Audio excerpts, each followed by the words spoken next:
Jessore board 2019।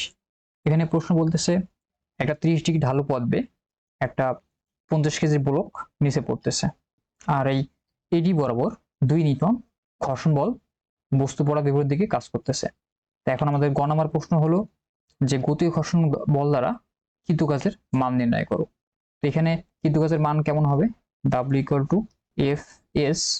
তো এখানে F কত? 2 নিউটন, সেটা এদিক কাজ করতেছে, আমাদের এফ অফ কে গুণ এখন এস এর মান কত, যে এই ঘর্ষণ বলটা কত দূরত্ব বরাবর কাজ করতেছে, এডি দূরত্ব বরাবর, তাহলে এস এর মান হবে আমাদের এডি।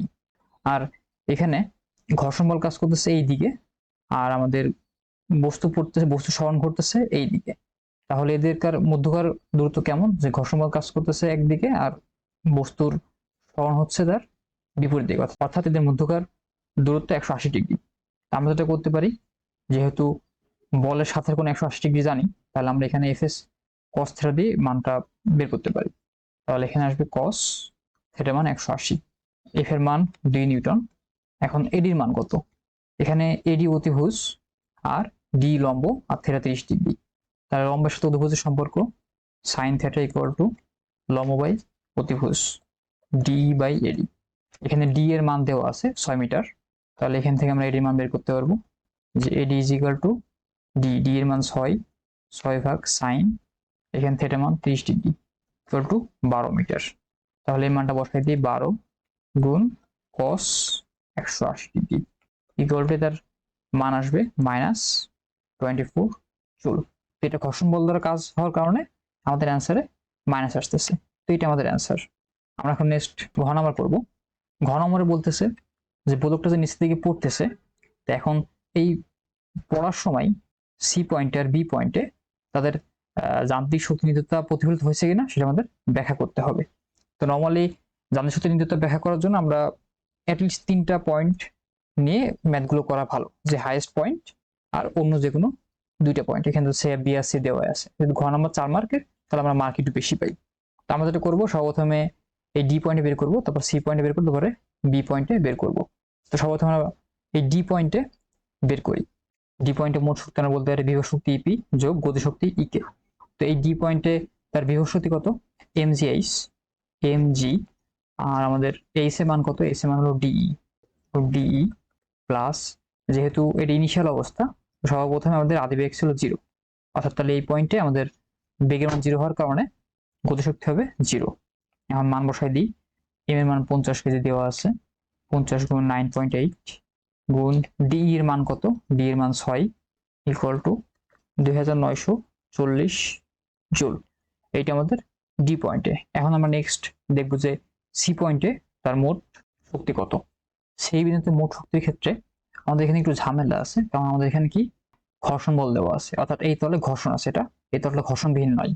তো যখনই এই বস্তুটা ডি বিন্দু থেকে সি বিন্দুতে আসবে, তখন এই ডি থেকে এফ বিন্দুর মধ্যে যতটুকু বিভব শক্তি আছে সেই বিভব শক্তি কি এই পয়েন্ট থেকে এই পয়েন্টে আসতে গতিশক্তি তড়িতে ব্যবহৃত হবে। কিন্তু ঘর্ষণ বল দেওয়া থাকার কারণে এখানে আমাদের এই পয়েন্ট থেকে এই পয়েন্টে আসতে ঘর্ষণের কারণে কিছু শক্তি নষ্ট হয়ে যাবে। এই দুই পয়েন্টের মধ্যে কতটুকু বিভব শক্তি আছে সেটা এমজিএইচ, অর্থাৎ আমাদের হবে যে এমজি ডিএফ। এখন এই শক্তির কিছু অংশ গতিশক্তিতে পরিণত হবে, সেটা আমার হাফ এম বি স্কোয়ার, আর কিছু অংশ ঘর্ষণের কারণে নষ্ট হবে, সেটার মান যে এফ এস, এখানে হবে এফ কে, আর কত দূরত্ব ঘর্ষণ বলটা কাজ হচ্ছে ডি থেকে সি, এফ কে গুণ ডিসি। তো এখান থেকে আমরা আসলে এই সি পয়েন্টে পৌঁছতে গিয়ে এই বস্তুটা কত গতিশক্তি লাভ করে সেটা আমরা বের করতে পারবো। তাহলে half M V square equal to M G DF minus F কে গুণ ডিসি। এম এর মান হলো 50 গুণ 9.8 গুণ, এখন কথা হলো ডিএফ এর মান কত। এখানে বলা আছে AB equal to BC is equal to CD, অর্থাৎ এ থেকে বি এর দূরত্ব, বি থেকে সি এর দূরত্ব, সি থেকে ডি এর দূরত্ব সমান। আমরা এখানে কি করছি, এই সি পয়েন্টের করেসপন্ডিং এফ পয়েন্ট যে বের করছি, এটা সবাই কি সমান্তরাল লাইন, এবং যেহেতু এই সমান্তরাল লাইনগুলা একটা ছেদককে ইকুয়াল ডিস্টেন্সে সেট করছে, তাই এই সমান্তরাল লাইনগুলা এই রেখাকেও ইকুয়াল ডিস্টেন্সে আমাদের সেট করবে। তো যেহেতু এই ডি এর মান কত 6 মিটার দেওয়া আছে, এবং এই ডি কে এফ জি এটা 3 ভাগে বিভক্ত করতেছে, তাহলে প্রতি ভাগের মান হবে 2 মিটার 2 মিটার 2 মিটার করে। 3 দুগুণে 6 মিটার। তাহলে আমাদের যে ডিএফ এর মানটা, ডিএফ এর মান হবে এখানে 2 minus F of K 2 Newton, 2 গুণ ডিসি। এখন ডিসির মান কত দেখো এখানে দেওয়া আছে, আমরা গ নাম্বার থেকে বের করছিলাম যে এডির মান 12 মিটার। তাহলে এই 12 মিটারকেও সেম বিআরসি পয়েন্ট কি 3 ভাগে ভাগ করছে ইকুয়াল ভাগে, তাহলে প্রতি ভাগে মান হবে 4 মিটার করে। তাহলে আমাদের এখানে ডিসি এর মান হলো 4 মিটার, ইকুয়ালটা এখানে মান আসবে 972 জুল। তা আমরা এখন এখান থেকে ইকে এর মানটা বসাতে পারি, যেখানে ইকে এর মান হাফ এমভি স্কোয়ার এবং এইটার মান হলো 972 জুল। আচ্ছা বিভব শক্তি কি হবে এমজিএইচ। সি পয়েন্ট ভূমি থেকে কত দূরত্ব আছে, ই থেকে এফ দূরত্ব পর্যন্ত, তাহলে এমজি ইএফ। তাহলে এম এর মান আমাদের 50 গুণ 9.8 গুণ ইএফ এর দূরত্ব কত, ই থেকে এফ পর্যন্ত 2.4 মিটার। এখন আমাদের টোটাল যোগ করি, তাহলে মান আসবে 2932 জুল। আমরা সি বিন্দুতে মোট শক্তি বের করলাম, এখন আমরা বি বিন্দুতে মোট শক্তি বের করব। বি বিন্দুতে ইসি যে শক্তি এমজিএইচ এর মান কত, এখানে বি পয়েন্টের হাইট কত, ই থেকে জি পর্যন্ত, অর্থাৎ এমজি ইন্টু ইজি প্লাস ইকে হাফ এমভি স্কোয়ার। এখানে আমাদের সেম ভাবে চিন্তা করতে হবে যে যখন বলটা ডি থেকে বি পয়েন্টে পড়তেছে তখন কি এই জি থেকে ডি পর্যন্ত দূরত্বের মধ্যে যেটুকু বিভব শক্তি সঞ্চিত আছে ওই বিভব শক্তিটাই কি এই ডি থেকে বিতে পড়তে গিয়ে গতি শক্তিতে রূপান্তরিত হবে। এবং যেহেতু এখানে ঘর্ষণ বল আছে, কিছু অংশ গতি শক্তিতে রূপান্তরিত হবে, আবার কিছু অংশ ঘর্ষণের কারণে নষ্ট হয়ে যাবে।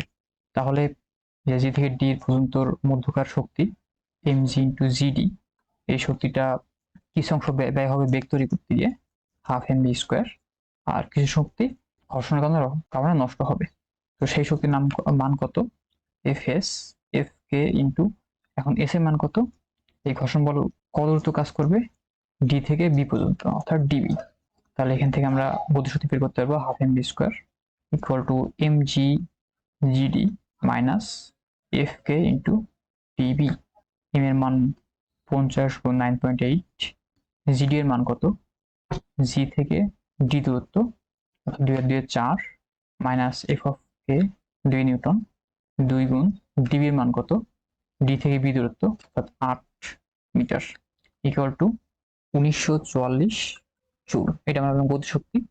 আচ্ছা গতিশক্তির মান আমরা এখানে পেয়েছি 1944, আর বিভব শক্তির মান এম এর মান আমাদের 50 গুণ 9.8 গুণ ইজির মান কত, ই থেকে জি এর দূরত্ব অর্থাৎ 2 মিটার, 2 এই পড়া যোগ করলে আসবে 2924 জুল।